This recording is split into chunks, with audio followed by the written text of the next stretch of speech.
नमस्कार। आइए सुनते हैं सुभद्रा कुमारी चौहान की लिखी कहानी सुभागी। अगर किसी को बेमौसम की बहुत सी चीजें देखना हो तो वह कुछ दिन आकर जबलपुर में रहे और फिर बेमौसम की बहार देखे। बेमौसम का पानी तो जबलपुर में बहुत ही ज्यादा बरसता है।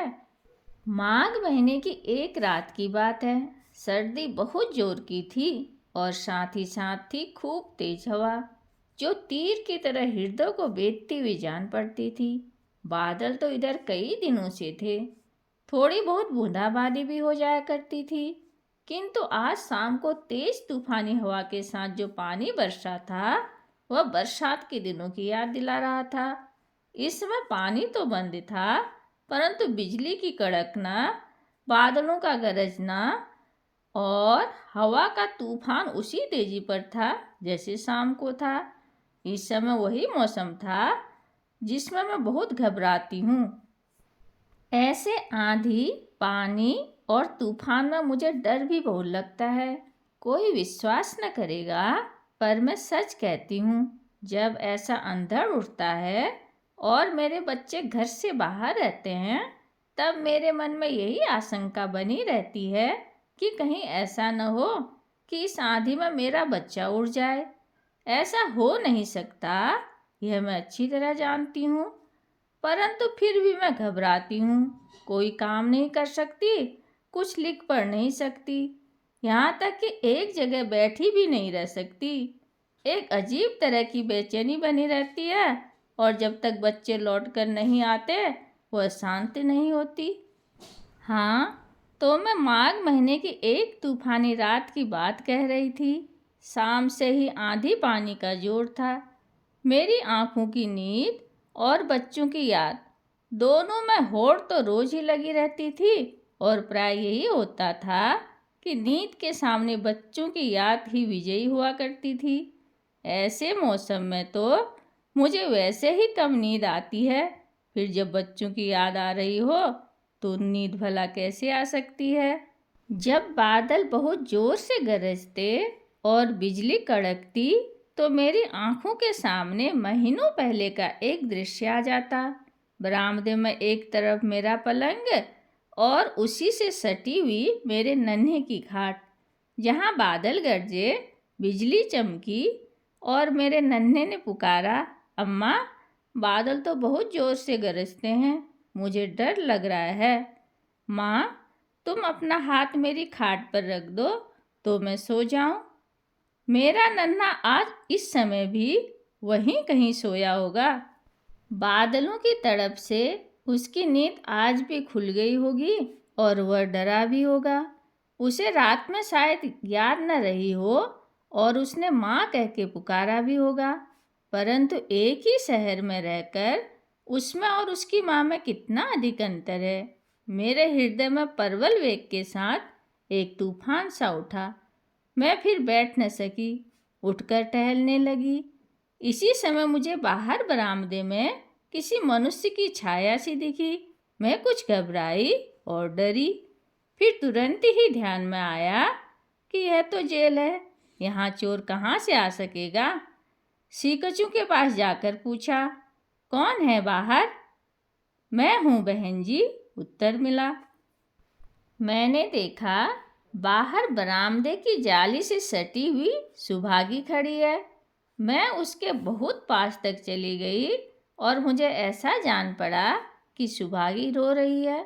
मैंने कहा, सुभागी, इतनी रात को तुम सर्दी में क्यों अकेली खड़ी हो? कोई तकलीफ तो नहीं है? तकलीफ क्या होगी बहन जी, सुभागी बोली। उसका स्वर कांप रहा था। ऐसा लगता था कि उसके अंतर से उठते हुए किसी प्रबल आवेग को वह दबा रही है। नींद नहीं आती है, आप भी तो नहीं सो रही हैं, यही मैं देख रही थी। सुभागी ने अपने वाक्य को पूरा किया। मैंने कहा, मेरे न सोने का कारण है सुभागी। मैं छोटे बच्चों को छोड़कर आई हूँ। उनके पिता भी जेल में हैं और मैं भी हूँ। मुझे उनकी याद में रात रात भर नींद नहीं आती। पर तुम क्यों नहीं सोई सुभागी?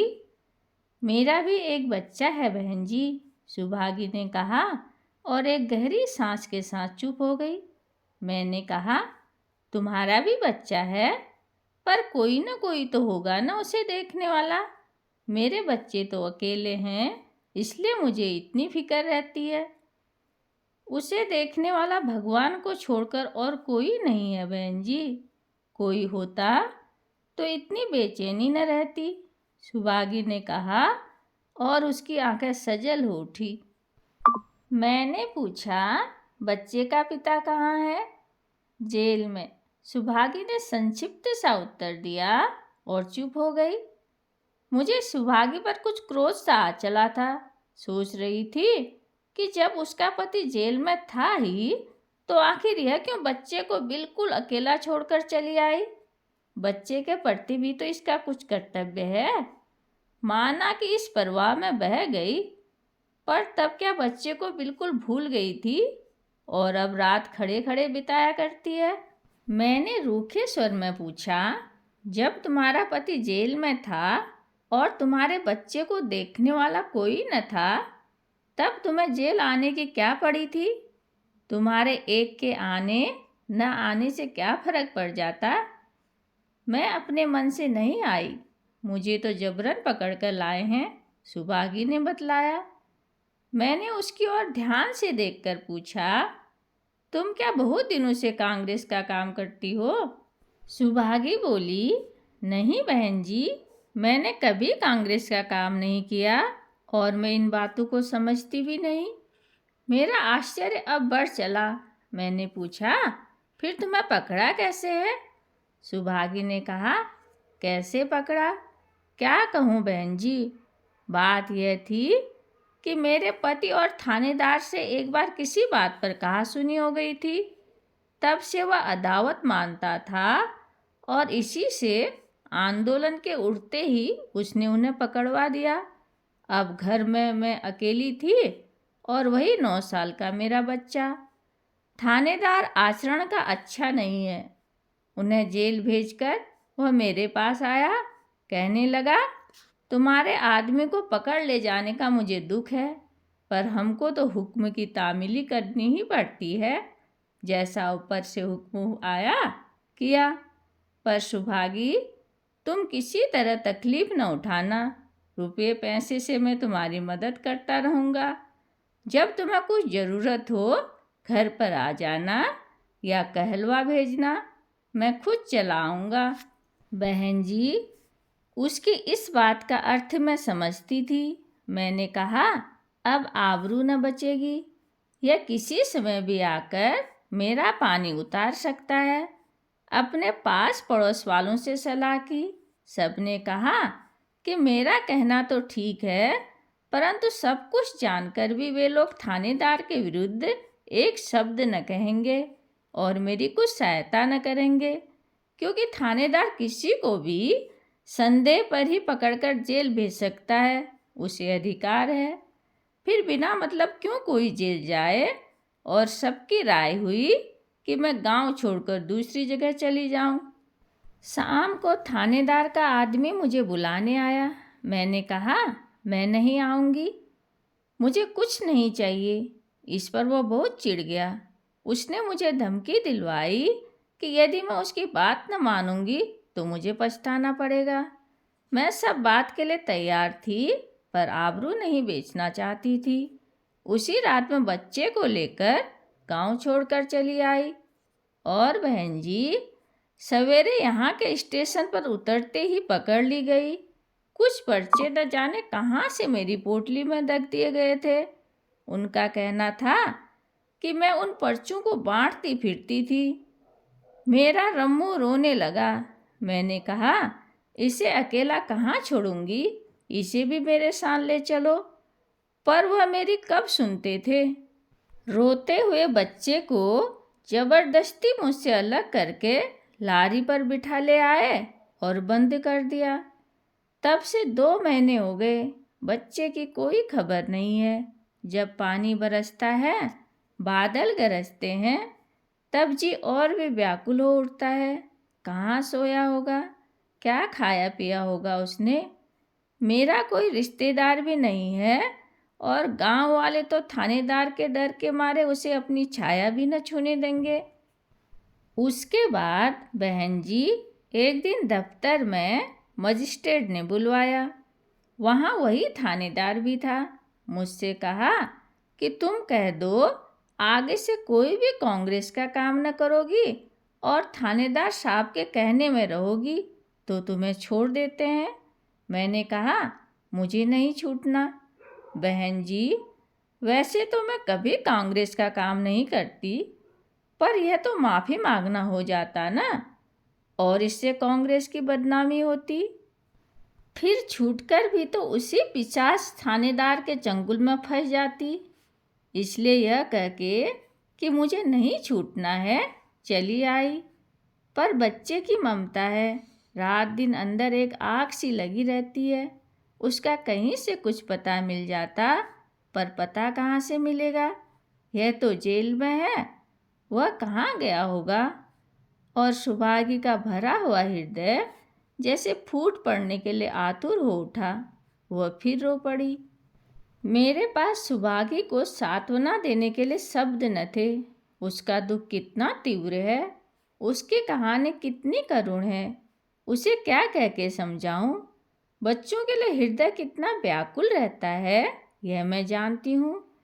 फिर भला सुभागी को, जिसका बच्चा स्टेशन पर जबरदस्ती उससे अलग कर दिया जाता है, मैं क्या कह के समझाती?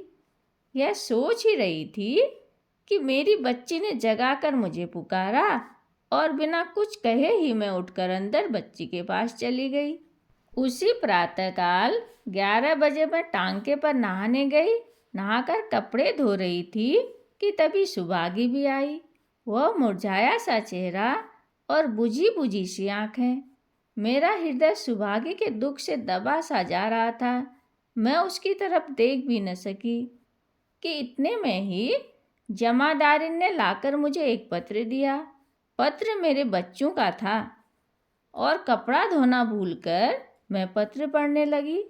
पत्र समाप्त करते करते मेरे एक बच्चे ने लिखा था, अम्मा हम लोग छोटे छोटे हैं तो हमने एक छोटा सा नौकर भी रख लिया है, और तुम्हें जानकर आश्चर्य होगा कि इस लड़के के माता पिता भी इसी आंदोलन में पकड़े जाकर जेल जीवन बिता रहे हैं।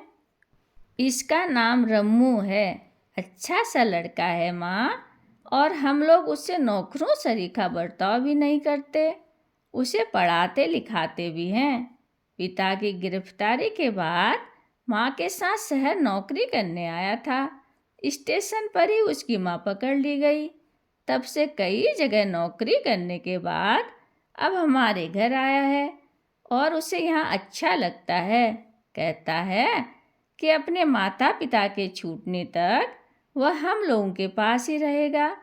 क्या कोई इस तरह के लड़के की माँ तुम्हारे जेल में है माँ? पास ही नहाती हुई सुभागी से मैंने पूछा, तुम्हारे लड़के का क्या नाम है सुभागी? नाम तो उसका रामलाल है, पर रम्मू रम्मू कह के पुकारते हैं सब लोग, सुभागी ने बतलाया। हर्षातिरेक से मेरी आंखें सजल हो गई। मैंने कहा, सुभागी अपने बच्चे का समाचार सुन लो, और बच्चों की चिट्ठी का वह अंश जिसमें उन्होंने अपने छोटे से नौकर के विषय में लिखा था पढ़कर सुना दिया। सुभागी को जैसे खोया हुआ खजाना मिल गया हो। उसने मेरे पैर छू लिए। धन्यवाद।